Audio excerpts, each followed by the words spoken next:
पुत्र से ऐसा चमत्कार कर दिया। बोलो द्वारकाधीश भगवान की जय। सा एकदा महाराज विचरन मृगयाम बने और व्रत कते पयामात्यै आश्वमारुह्य सेन्दवम प्रगय्य रुचिरं चापम सराश्च परमाद्भुतान् दंशितो नु मृगं वीरो जगामा दिशमुत्तरां सा कुमारो वनं मेरो धस्ताता प्राविशेषः यत्रास्ते भगवान् शम्भो और रथ भगवान शर्वो रम्माणा सहु मया तस्मिन् प्रविष्टे वासो सुद्युम्न परवीरा अपश्यत स्त्रियः आत्मनश्वं च बडवां नृपः अपश्यत स्त्रियम् आत्मनम् अश्वं च बडवां नृपः तथा तदनुगा सर्वे आत्मलिंगा विपर्ययं दृष्ट्वा विमनसो भुवन वीक्षमाणा परम परम। महाराज एक बार राजा सुद्युम्न जो मनु के जो पुत्र थे, जो कि पहले इला कन्या के रूप में फिर सुद्युम्न बन गए, तो वह सुद्युम्न बड़े हुए और शिकार खेलने के लिए सिंधु देश के घोड़े पर सवार होकर के कुछ मंत्रियों के साथ वन में गए। घोड़ा कौन सा अच्छा था उस समय? सिंधु देश से आया हुआ घोड़ा बढ़िया माना जाता, उस पर बैठ के गई। और वीर सुद्युम्न कवच पहन करके और हाथ में सुंदर धनुष एवं अत्यंत अद्भुत बाण लेकर के हरिणों का पीछा करते हुए उत्तर दिशा में बहुत आगे बढ़ गए। अंत में सुद्युम्न मेरु पर्वत की तलहटी के एक वन में चले गए। उस वन में भगवान शंकर पार्वती के साथ विहार करते रहते हैं। उसमें प्रवेश करते ही वीरवर सुद्युम्न ने देखा कि मैं स्त्री हो गया और घोड़ा घोड़ी हो गया। परीक्षित साथ ही उनके सब अनुचरों ने भी अपने को स्त्री रूप में देखा और जितने भी सैनिक थे साथ में वो भी सब स्त्री बन गए और वे सब एक दूसरे का मुंह देखने लगे और उनका चित्त बहुत उदास हो गया।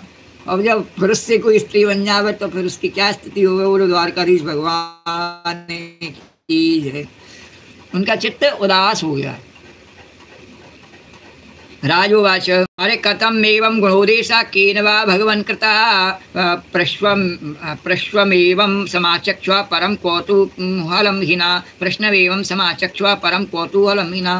राजा परीक्षित ने पूछा सुखदेव जी से, भगवान उस भूखंड में ऐसा विचित्र गुण कैसे आ गया? वह ऐसी कौन सा स्थान था और उसमें ऐसा गुण कैसे आ गया कि वो सब स्त्री बन गए और किसने उसे ऐसा बना दिया? आप कृपा करके हमारे इस प्रश्न का उत्तर दीजिए, क्योंकि हमें बड़ा कौतूहल हो रहा है। बोले पुरुष से स्त्री कैसे बन गई वो?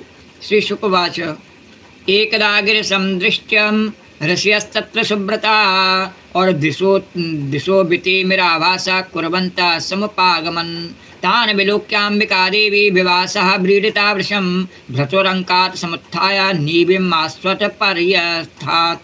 श्री सुखदेव जी ने कहा, परीक्षित एक दिन भगवान शंकर का दर्शन करने के लिए, वो जो स्थान है ये भगवान शंकर और पार्वती का विहार स्थल है और यहाँ पर वो विहार कर रहे, तो उसी समय एक दिन भगवान शंकर का दर्शन करने के लिए बड़े बड़े व्रतधारी ऋषि अपने तेज से दिशाओं का अंधकार मिटाते हुए उस वन में चले आए।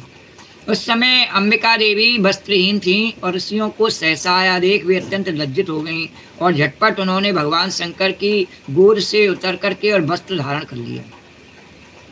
ऋषियोपि तयोर्वीक्ष्य प्रसंगम रममाणयो निवृत्ता पश्यस्तस्मान् नरनारायणाश्रमं तदेहं भगवानाः प्रियाया प्रियकाम्या स्थानं च प्राविशेद तत् स वै योषित् भवेदिति तथा ऊर्ध्वं वनं तद्वै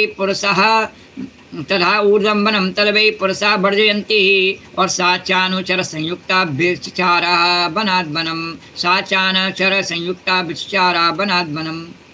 ऋषियों ने देखा कि भगवान गौरी शंकर इस समय विहार कर रहे हैं, इसलिए वहाँ से लौट करके वे भगवान नर नारायण के आश्रम पर चले गए। उसी समय भगवान शंकर ने अपनी प्रिया भगवती अंबिका को प्रसन्न करने के लिए कहा। उन्होंने देखा कि पार्वती जी को क्रोध आया इस बात पर कि हम जहाँ भी जामें और आपके भक्त वहीं चले जाते हैं, तो उन्होंने उनका अभिप्राय जान करके कहा कि मेरे सिवा जो भी पुरुष इस स्थान में प्रवेश करेगा वही स्त्री हो जाएगा। तब पार्वती जी को प्रसन्न किया इस प्रकार से और परीक्षित तभी से पुरुष उस स्थान से में प्रवेश नहीं करते। अब सुद्युम्न स्त्री हो गए और सुद्युम्न को पता नहीं, वे वहाँ तक चला गया बेचारा और अब स्त्री हो गया, इसलिए वे अपने स्त्री बने हुए अनुचरों के साथ एक वन से दूसरे वन में विचरने लगी। अब वो स्त्री बन गया तो अब घर कैसे जावे? घर तो जा नहीं सकता शर्म के मारे बेचारा, और एक वन से दूसरे वन में विचरने लगा। श्री कृष्ण